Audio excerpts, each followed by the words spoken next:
था कि जिस प्रकार आपको डेली खाना चाहिए शरीर को बनाए रखने के लिए, पानी चाहिए और शरीर को साफ सुथरा रखने के लिए चीजें चाहिए, तो इसी तरह से सामाजिक उसमें, अपने राजनीतिक उसमें, अपनी व्यवस्था में अपनी उपस्थिति दर्ज कराने के लिए इस तरह के प्रोग्राम होते रहने चाहिए। अगर आप आवाज नहीं उठाएंगे तो आपकी बात को कोई सुनने समझने वाला नहीं है, और उस पोजीशन में तो बिल्कुल भी नहीं जब आपकी विचारधारा के विरुद्ध लोग काम करने वाले शासन सत्ता में हो। देखिए, हमें लगता है कि हमने छोटी छोटी नौकरियां प्राप्त कर ली, और जिनसे आपकी जो लड़ाई है, जिनसे आपका संघर्ष है, वो लोग हैं कि वो मूर्तियों को पानी पिला देते हैं, क्योंकि उनकी जो सारी व्यवस्था है वो झूठ पर आधारित है। कहने सुनने में जरूर अच्छा लगता है कि भारतीय संविधान लागू होने के बाद में एक झोपड़ी में जन्म लेने वाला बच्चा सपना देख ही नहीं सकता, सपना पूरा कर सकता है, मगर उसको सपने को साकार करने के लिए आपके पास में कदम कदम पर रुकावटें होती हैं। आपको हर कदम पे एक बड़ी शक्तिशाली मुसीबत का सामना करना पड़ता है, क्योंकि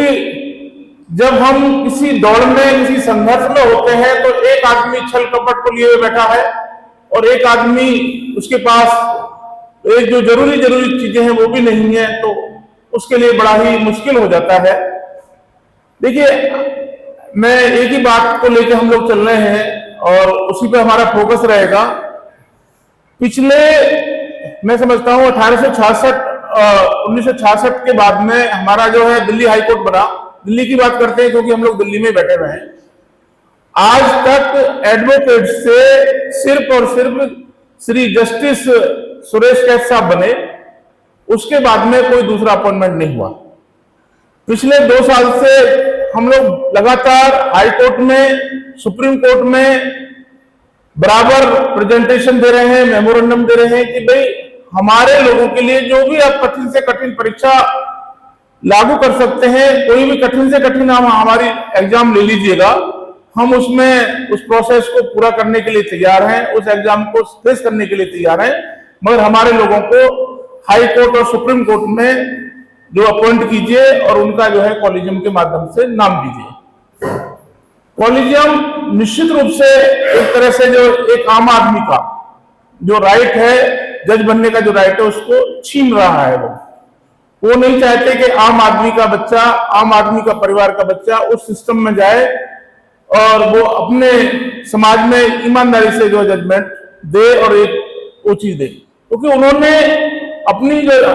सुप्रीम कोर्ट, हाई कोर्ट में जो जुडिशरी है, जैसे आपने भी देखा होगा संविधान के माध्यम से 3 पिलर है यहाँ पे भारतीय संविधान के अनुसार, एक पार्लियामेंट, एक एग्जीक्यूटिव और एक न्याय व्यवस्था, और ये तीनों पिलर है और तीनों ही इंडिपेंडेंट है। जब आप प्रैक्टिकली देखेंगे तो कहीं ना कहीं सारे के सारे, विशेषकर हमारी जुडिशरी जो है, वो कहीं ना कहीं अपने उससे जो प्रभावित है, और उनको कहीं ना कहीं दिमाग में रहता है कि भाई मैं रिटायरमेंट के बाद में जो सत्ता है, सत्ता में बैठे हुए लोग हैं, उनको कोई राज्यसभा बना दे, कोई लोकसभा विधानसभा में टिकट दे दे, तो वो लालच के वशीभूत होकर वो कहीं ना कहीं उससे इन्फ्लुएंस रहते हैं। और उस इन्फ्लुएंस होने के नाते जो आम आदमी के फेवर में जजमेंट आने चाहिए, आम आदमी के हित में जजमेंट आने चाहिए, जो निष्पक्ष रूप से जजमेंट आने चाहिए, वो कहीं ना कहीं प्रभावित होते हैं। और जब वो प्रभावित होंगे तो वो जस्टिस वाली बात तो होगी नहीं। आप देखिए, प्रैक्टिकल भी आप अगर देखेंगे कि अगर उनका बंदा लगता है तो उनके लिए कहीं ना कहीं इन्फ्लुएंस वाला बंदा है, तो उसके लिए रात को 12 बजे भी कोर्ट अवेलेबल हो जाएगी, तो आपकी मतलब पेटिशन भी फाइल हो जाएगी, सारी चीजें हो जाएंगी। और जब दूसरी तरफ पे एक आम आदमी का केस जाता है तो उसको कदम कदम पे कि भाई आपका ये ऑब्जेक्शन रेज होगा, ये ऑब्जेक्शन रिमूव कीजिए, फिर एक 1 by 1 प्रीटेक्स्ट और अदर प्रीटेक्स्ट उसको रोका जाता है। और उसकी अगर पेटिशन लग भी जाती है तो किसी ना किसी कारणवश, वो आपने देख ही लिया, अगर एक लेटेस्ट उदाहरण देखें तो वहां पे जो है जो अभी मध्य प्रदेश में जो राज्यसभा चुनाव को लेकर जो था, वो जो चुनाव आयोग ने उनका मीनाक्षी नटराजन है उनका वो रद्द कर दिया था, उसके बाद में उसने नहीं सुनी, सुप्रीम कोर्ट में गए तो सुप्रीम कोर्ट ने भी उसको अनसुना करके वापस कर दिया। तो साथियों, मेरा अपना कहना यह है कि आप देखिए, चूंकि सिस्टम का हिस्सा नहीं है, सिस्टम में हिस्सादारी आपकी कैसे बनेगी, और तो आपको कोई दूसरा रास्ता नहीं है। हम पिछले 15-20 दिन से इस प्रोग्राम को लेके बड़ी तरीके से प्रचार प्रसार बड़े पैमाने पे हम लोग कर रहे थे, और हमें उम्मीद थी कि भाई मडौली में ये हमारा अपना लोग हैं, क्षेत्र है, वहां लोग आएंगे और प्रोग्राम सक्सेस होगा। और उसके सब चीजों को देखते हुए फिर भी हमारा प्रोग्राम बहुत ही अच्छा और सक्सेस हुआ। 2-2.5 घंटा हमारा प्रोग्राम चला है और सबने मतलब बड़े ही शांतिपूर्ण तरीके से समझा है। तो साथियों देखिए, समय वो आ गया है कि आपको किसी भी तरीके से कहने सुनने की, आप समझाने की जरूरत नहीं है। एक आवाज उठे, एक आवाज जहां से जाए उसको आपको फॉलो करना पड़ेगा, और बिना सोचे समझे भाई जिसने कहा, और जो यहाँ बैठे हुए लोग हैं जो आपको लीड कर रहे हैं, जो समाज को दिशा निर्देश दे रहे हैं, उन पर आपको ईमानदारी से भरोसा करना पड़ेगा, क्योंकि दूसरा कोई रास्ता ही नहीं है। और उन पर भरोसा ही नहीं करना पड़ेगा, बल्कि उन पर हर तरह से नजर भी रखनी पड़ेगी। अगर वो कोई, क्योंकि ह्यूमन बीइंग है, उसे गलतियां हो सकती हैं, वो भी किसी लालच में किसी दूसरी चीज में आ सकता है, तो हमें हर वक्त उस पर निगाह रखनी पड़ेगी कि वो सही दिशा में चल रहा है या नहीं चल रहा। अगर वो सही दिशा में चल रहा है तो हमें उसको पूरा भरोसा रखना ही पड़ेगा। देखिए, जिस दिन से संविधान लागू हुआ है, चाहे वो 1% भी सही तरह से लागू हुआ हो, मेरा अपना मानना है कि 1% भी ढंग से लागू नहीं हुआ, फिर भी मैं मान लेता हूं कि अगर 1% लागू हुआ है तो उस 1% से समाज का 1%, यानी कि 140 करोड़ के करीब जनसंख्या है, और 1 करोड़ प्लस उसे मान लीजिए 0.40 लाख, 1 करोड़ 40 लाख के करीब लोगों को तो भला हुआ, जिसमें अगर आरक्षण की व्यवस्था को मान लिया जाए तो SC ST और OBC को मिलाकर 49% के करीब आरक्षण मिलता है। तो कहीं ना कहीं वो लोग भी उससे लाभान्वित हुए जो बेचारे गरीबी रेखा के नीचे जीवन यापन कर रहे थे, और वो सिर्फ और सिर्फ क्या हुआ, संविधान की बदौलत ही हुआ। तो उन लोगों की ज्यादा जिम्मेदारी बन जाती है जिन लोगों ने संविधान से फायदा उठाया है, कि ये जो डॉक्यूमेंट नहीं है, ये आपका जो है जीने का एक तरीका है, आपको ऑक्सीजन का काम करता है। अगर ये जिंदा रहा तो आपकी आने वाली पीढ़ियां इससे लाभान्वित होते हुए आगे बढ़ सकती हैं,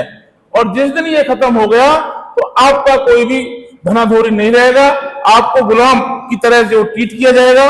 और गुलाम की आपको पता ही है कोई राइट नहीं होते, उसको जहां चाहो गुलाम तो वो जो मालिक कहेगा वो ही उसको करना पड़ेगा। तो साथियों, समाज में जब हमने पूरा मूल्यांकन करा, मूल्यांकन करने के बाद में जब हमने पाया कि भाई आज भी 3 लोगों पे हम मतलब पूरा समाज हमारा विश्वास करता है। पहले कैटेगरी में डॉक्टर्स आते हैं कि वो डॉक्टर चाहे कैसी दवाई दे रहा है, कुछ भी दे रहा है, हम आंख बंद करके उस पर विश्वास करते हैं। वो उसका अपना है कि वो आपको धोखा दे रहा है, चीट कर रहा है, क्या कर रहा है। दूसरे नंबर पे हमारे एडवोकेट साथी आते हैं। आज भी हमारे एडवोकेट साथी क्लीन पेपर पे साइन करा लें, ब्लैंक चेक ले लें, कुछ भी ले लें, समाज उन पर आंख बंद करके भरोसा करता है। और वो एक अलग बात है कि एक्सेप्शनली उनके साथ में वो डिच कर रहा है, धोखा कर रहा है, वो अपने लिए कर रहा है। तीसरा जो हमारा सोसाइटी है, टीचर्स पर भरोसा करता है, अपने बच्चे को टीचर के पास छोड़ देता है। छोटे छोटे बच्चों को आपने देखा, पहले स्कूल ये सब चल रहा है, उनको पूरा भरोसा किया जाता है। तो जब हमने ये मूल्यांकन किया तो जो हमने पाया कि भाई हमारी जो एडवोकेट टीम है, जब समाज हम पे ईमानदारी से इतना भरोसा करता है तो हमारी भी समाज के प्रति जिम्मेदारी बनती है, और समाज को हम सही दिशा में उसको रास्ता दिखाएं, उसको मतलब बताएं कि आपका जो भला है वो किस तरह से हो सकता है। तो हमने साथियों ये बीड़ा उठाया है कि कम से कम, ज्यादा बड़ी बातें तो हम नहीं कर रहे, पूरे जो दिल्ली के अंदर और NCR को जोड़ते हुए जो हमारी अपनी अब टीम बनी है, ये जो प्रोग्राम हम लोग ने 10-11 लोगों ने सबने मिलकर जो आयोजन किया था, और उसमें सबको नाम भी है, आपने देख भी लिया होगा, इनका सबका सहयोग रहा और इन्होंने सब प्रचार प्रसार हर तरह से इसमें सहयोग दिया। तो हमारा यही प्रयास जो आगे जारी रहेगा, और हम ये चाहते हैं कि एक ऐसा संगठन हम जो कर रहे हैं इजाद, कि जो चीजें जो वो तो चलती रहेंगी, उसमें कोई दिक्कत नहीं है, कि जब हम किसी उसमें रहते हैं तो मतलब एक कन्फाइन हो जाते हैं कि जो हमारी विचारधारा को फॉलो करता है और जो हमें विश्वास करता है, जो हमारे सपनों को साकार करने में हमारी मदद करेगा, चाहे वो कहीं भी है, किसी भी बैकग्राउंड का, हमें उस बात से कोई लेना देना नहीं है। जो हमारा साथ दे रहा है, जो हमारे सपनों को साकार करने में हमारी मदद करेगा, हम उन लोगों को आगे लेके, आगे बढ़ के हमें आगे बढ़ाना है। बढ़ाना ही नहीं है, जो संवैधानिक व्यवस्थाएं हैं उसमें अपनी एंट्री को सुनिश्चित करने के बाद, क्योंकि जब तक उस व्यवस्था में आपकी एंट्री सुनिश्चित नहीं होगी, आप तब तक कहीं कुछ नहीं करने वाले। और देखिए, जब आप कुछ करेंगे तो कुछ ना कुछ होगा जरूर। पानी कितना ही भी शांत हो, अगर पानी में आपने एक कंकड़ मार दिया तो पानी में हलचल जरूर पैदा होगी। निश्चित रूप से ये प्रोग्राम आज हमारा हुआ है, पिछले 15-20 दिन से पूरी दिल्ली के अंदर प्रचार चल रहा है हाई कोर्ट सुप्रीम कोर्ट के जजों के माध्यम से। चूंकि मैं तो, आप देखते हैं, अगर जो मुझसे जुड़े हुए लोग हैं, मैं डेली लिखता हूं, कुछ ना कुछ कॉलिज्म पे लेकर लिखता हूं, और कॉलिज्म पे ही बात करते हुए मैं अपनी बात को समाप्त करने की कोशिश करूंगा। देखिए साथी, ये किस तरह से यहाँ मतलब दूरदर्शा है। हमारे दिल्ली हाई कोर्ट की आप बात करें, सैंक्शन पोस्ट 60 हैं, जो हमारे सारे साथी हैं वो सब जानते होंगे। जजों की 60 पोस्ट जो है सैंक्शन है, रिकमेंडेड है, और हम काम कितने कर रहे हैं? 44 जजेस काम कर रहे हैं। और जब ये रिकमेंडेशन थी तो आप देखिए, मैं समझता हूं उस टाइम पे हमारी दिल्ली की जनसंख्या, मैं समझता हूं कम से कम, मैं ये कहूंगा 33% रही होगी, आज 3 गुना बढ़ गई है। तो ये मेरी बात में अतिशयोक्ति वाली बात नहीं होगी। सैंक्शन पोस्ट को आप भरने नहीं चाहते, उसमें समाज के प्रत्येक तबके को रिप्रेजेंटेशन नहीं देना चाहते, जबकि कॉम्पिटेंसी होने के बावजूद भी आपको कितना ही कहा जाए, आप कोई सुनने को तैयार नहीं है।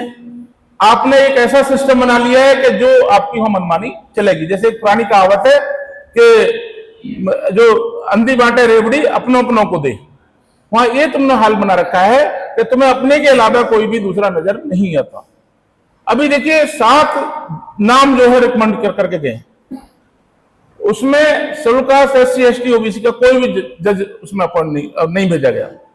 इवन से भी सुनने में आ रहा है कि 39 लोगों का शॉर्ट लिस्टेड किया गया था, और 39 लोगों में भी शेड्यूल कास्ट का, SC ST का कोई भी नाम इन्होंने शॉर्ट लिस्टेड नहीं किया गया था।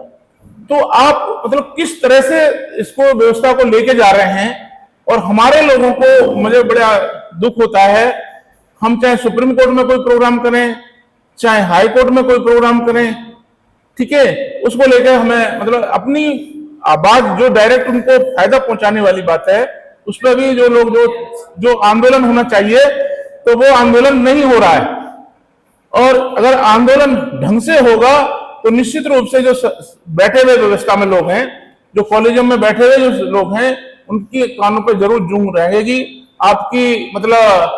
कैंडिडेचर को जरूर कंसीडर किया जाएगा, मगर साथियों एक साथ आके सभी को ईमानदारी से प्रयास करना पड़ेगा। और जब तक आप लोग ईमानदारी से प्रयास नहीं करेंगे, तब तक कहीं किसी का कुछ भी नहीं होने वाला। अगर हम नेगेटिव होकर सोचते रहेंगे भाई ऐसा करने से कुछ नहीं होगा, इस तरह से करने से कुछ नहीं होगा, तो ये हमारी जो नेगेटिविटी है। अगर हम बुद्ध की बात करें तो बुद्ध भी ये कहते हैं कि जैसा आप सोचेंगे और फिर उसी के अनुसार आप करना लगेंगे, और फिर उसी तरह से आप सपने देखेंगे, तो वो सपना आपका साकार होगा। क्योंकि जो भी कुछ है आपके अपने अंदर ही है, और जब आपकी जो वाइब्रेशंस है वो उसी तरह से एक्ट करना शुरू कर देती हैं। जैसे आप देखेंगे कि भाई आपको पहले, सबसे पहले तो इच्छा ही होती है किसी भी चीज की, इच्छा के अनुसार आपका एक्ट स्टार्ट हो जाता है। एक्ट के बाद में जब वो पूर्ण होती है तो तृप्ति होती है। एक छोटा सा एग्जाम्पल लें, अगर हमें आपको चाय पीने की इच्छा हुई, तो पहले इच्छा हुई, उसके बाद में आपने एक्ट शुरू कर दिया चाय को बनाने का और वो सब चीजें, उसके बाद में जैसे ही आपने चाय पी तो आपको तृप्त करेगी वो। तो एक बार मैं सभी के लिए तहे दिल से सभी के लिए धन्यवाद देता हूं। जय भीम, नमो बुद्धाय।